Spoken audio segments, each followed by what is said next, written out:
Elizabeth, com 22 anos e uma cintura fina, e Vitório, com 25 e bastante cabelo, se encontraram na faculdade de Direito de uma das mais tradicionais universidades da capital.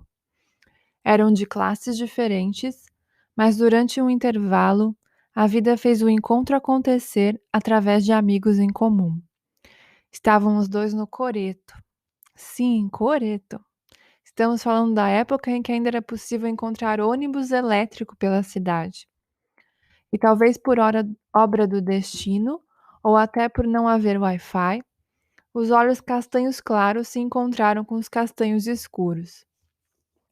Elizabeth namorava outro moço, o que não a impediu de desfrutar as longas conversas envolventes com Vitório. Ela adorava seu jeito esforçado de ser, adorava seu cabelo liso, seu humor sarcástico.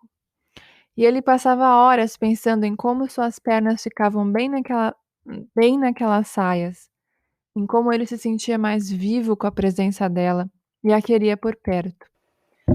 Resolveram ficar juntos. Tinham química, tinham muitas afinidades, eram jovens e queriam arriscar.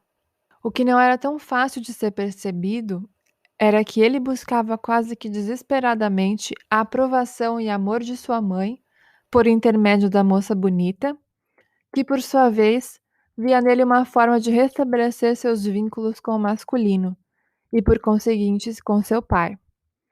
Chamaram isso de amor, mas é claro que eles nem desconfiavam desses emaranhamentos, e acho até que nunca perceberam. Casaram-se e foram morar em uma casa confortável, não muito grande, em um bairro de fácil acesso, daqueles que têm tudo pertinho de casa. Marcelo era uma criança muito esperta, logo aprendeu a falar e gostava de falar corretamente. Irritava-se quando riam dele por algum erro cometido em sua fala. Gostava de aprender, de participar das atividades que os pais propunham e de interagir com os amiguinhos. Talvez por ser filho único, talvez por já ter nascido assim, desde pequeno sentia-se bem liderando a turma, controlando, dizendo como as coisas tinham que ser feitas. Se os pais não ficassem atentos, viveriam sob as regras daquele que mal sabia amarrar os sapatos. Na escola, ele era aquele aluno que quase nunca tirava notas baixas.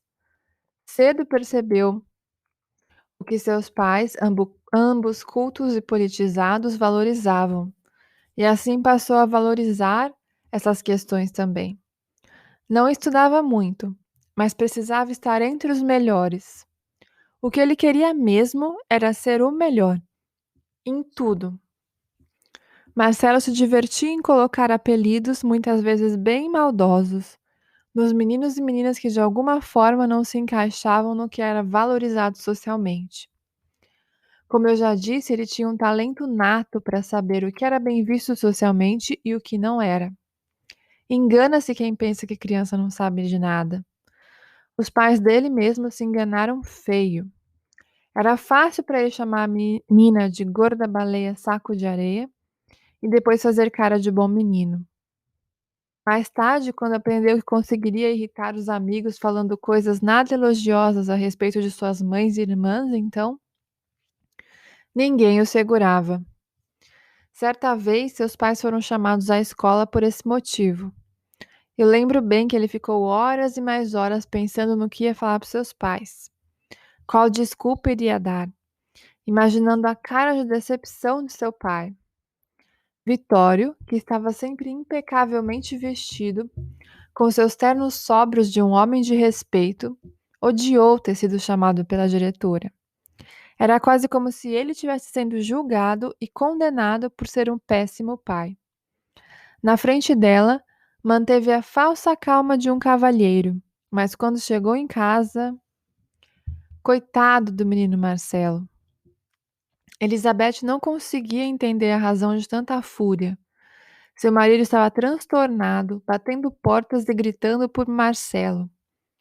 Que vergonha, seu moleque! Olha o que você me fez passar! Desculpa, pai, dizia Marcelo, já sem o sorriso no rosto. Que vergonha! Você é uma vergonha! Você sabe quando eu fui chamada a atenção na vida? Sabe quando eu fiz alguma coisa de errado nessa vida? Gritava para todos os vizinhos ouvirem. Nunca! Seus olhos olhavam fixamente o filho. Seu corpo estava todo contraído, bochechas e testas vermelhas. Eu logo percebi que seria melhor que Conde Drácula estivesse por perto nessa hora. Ele também sentiu a agonia de seu dono e veio correndo com suas 4 patas. Você não vale nada, continuava o pai, que achava que jogar todas suas frustrações e raivas em cima do menino era o mesmo que educá-lo. Já chega, Vitório, não é para tanto. Dona Elizabeth abraçava a criança assustada. Ah, você também. Vai acobertar tudo que esse aí faz de errado? Quando ele se tornar um Zé Ninguém nessa vida, aí eu quero ver se vai ter abraço seu. Para Marcelo ficou óbvio que o pai o achava um incompetente. Isso pouco tinha a ver com o que ele havia dito na escola sobre a mãe de seu amigo, mas por ter feito o pai se envergonhar. Ele tinha decepcionado seu pai, aquele que sabia de tudo que era certo no mundo, advogado que tinha o dom da palavra, inteligente, honesto, aquele que se sacrificava para pagar as contas de casa e ainda tinha que suportar um filho como ele, que o envergonhava. Se vocês pudessem sentir como aquela casa ficou gelada naquele dia. Para conseguir dormir, Marcelo teve que abraçar com força seu cachorro Conde. Essa foi a época em que ele começou a se afastar do pai. Devia ter uns 9 anos de idade.